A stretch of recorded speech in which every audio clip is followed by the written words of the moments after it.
نشتر په ننګرهار کې یوازینی د پښتورګو روغتون دی چې مخکې به د همدغې ناروغۍ ډیری ناروغان نورو هیوادونو ته د درملنې په پار تلل، خو اوس یې په دې روغتون کې په ښه ډول درملنه ترسره کیږي.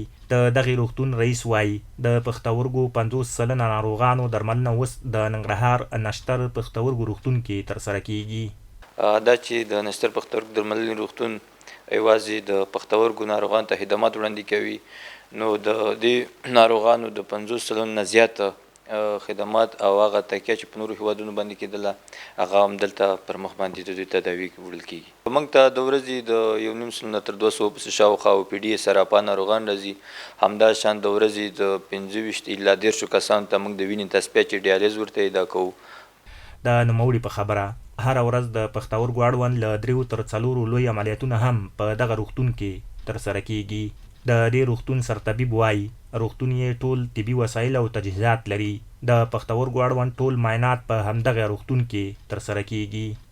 موږ په دې برخه کې هیموډایلیز ماشینونه لرو چې ښه پرمختللي وسایل دي او د ناروغانو په ښه شکل باندې خدمت ترسره کیږي. همداسې مجهز لابراتوار لرو او د مجهز عملیات خانه لرو او ټولې تشخیصي برخې چې د ناروغان مراجعه کوي په ښه شکل باندې تشخیص او تداوي کیږي.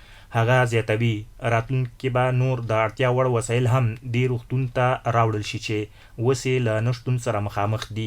روغتون کې ناروغان بیا د نشتر پښتورګو روغتون د ډاکټرانو له رویې او درملنې خوشحاله دي.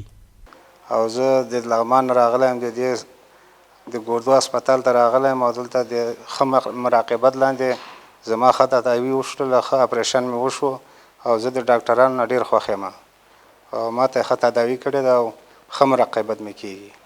مخکې به د پښتورګو برخې ناروغان د درملنې په موخه نورو ګاونډیو هیوادونو ته وړل کېدل، خو اوس یې په خپل هیواد کې په ښه توګه درملنه ترسره کیږي.